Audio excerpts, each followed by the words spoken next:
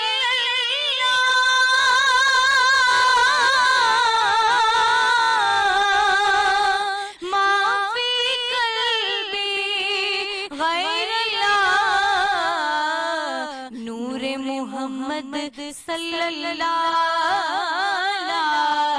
الہ الا اللہ لا الہ الا اللہ لا الہ الا اللہ حسین پاک سے پوچھا کہ کچھ بچا بھی ہے تو سر کٹا کے کہا لا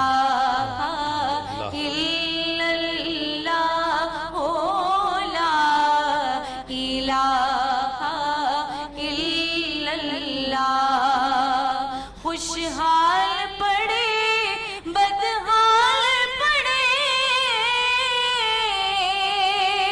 تر جاوے جو دل نال پڑے ہر غوث کتب ابدال پڑے پڑھیے لا الہ الا اللہ اس کلمے دراز نیارے نے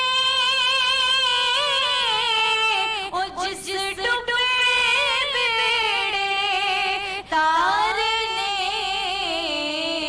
سانو دسیا نبی پیارے نے پڑھیے لا الہ الا اللہ محمد رسول اللہ کیا بات ہے, بہت ہی خوبصورت آپ کی آواز اور اس کی تاثیر بھی بہت زبردست ہے. مفتی صاحب, چونکہ ہمارا ٹاپک یتیموں کی کفالت سے متعلق ہے اور رمضان کا رحمتوں والا برکتوں والا مہینہ جس میں ہم موجود ہیں اور زکوٰۃ ہم پر فرض ہے, خدا نہ خواستہ اگر کسی گھر میں یتیم موجود ہے تو سب سے پہلے کیا زکوٰۃ ان کو دی جا سکتی ہے, یا کس طریقے سے اس کی ڈویژن ہم لوگ کر سکتے ہیں؟ مسکین ہوتے ہیں, باہر بھی لوگوں کو دینی ہوتی ہے, تو جو گھر میں اگر آپ کسی یتیم کو پائیں تو ہم اس کو زکوٰۃ دے سکتے ہیں؟ زکوٰۃ کے مصارف قرآن پاک نے بیان کر دیے, انما الصدقات للفقراء والمساکین والعاملین علیہا والمؤلفۃ قلوبہم وفی الرقاب والغارمین وفی سبیل اللہ وابن السبیل.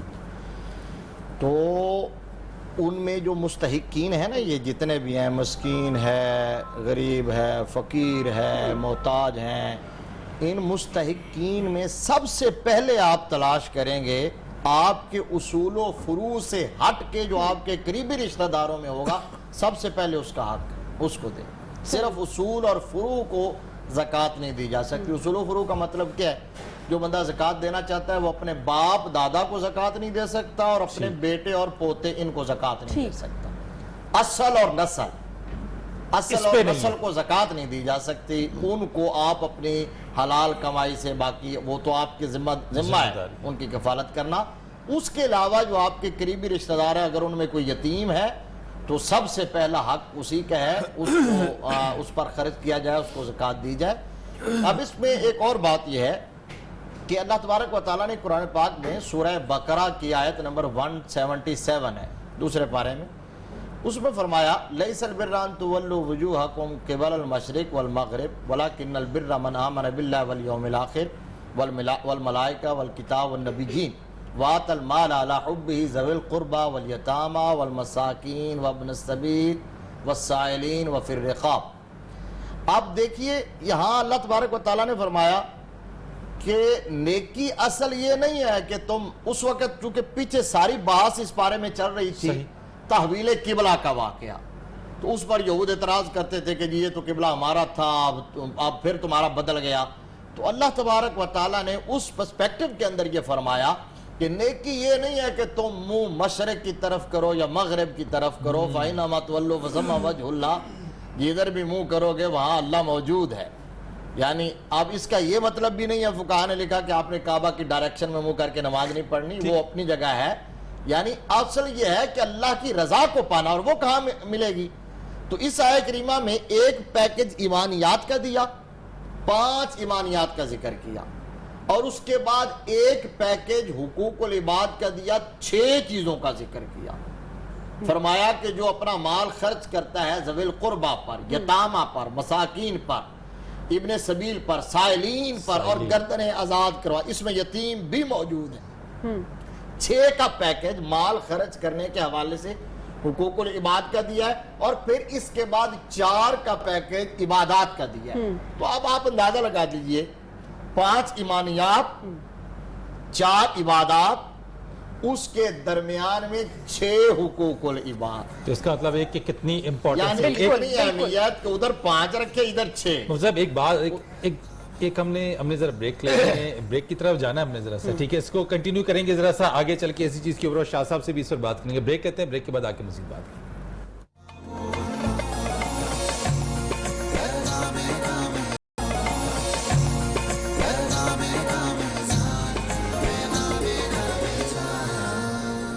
Welcome back. بریک کے بعد ایک مرتبہ پھر سے ہماری خصوصی نشریات میں آپ کو خوش آمدید کہتے ہیں, اور ہمارے پہلے سوال کے جواب میں مفتی صاحب نے بتایا تھا کہ ذمہ داری کس کس کو اٹھانی چاہیے اگر ہم اپنے آس پاس جب بھی کسی یتیم بچے کو پاتے ہیں, اس کی کفالت کی ذمہ داری کون اٹھائے. شاہ صاحب یہی سوال میں آپ سے کروں گی کہ حکومت کے اوپر بھی تو ایک ذمہ داری عائد ہوتی ہے, تو حکومت کس طریقے سے, اسٹیٹ کیسے اپنا کردار اس میں ادا کر سکتی ہے, کیسے اقدامات اٹھائے جا سکتے ہیں, اور پرانے وقتوں میں کیا کیا جاتا تھا؟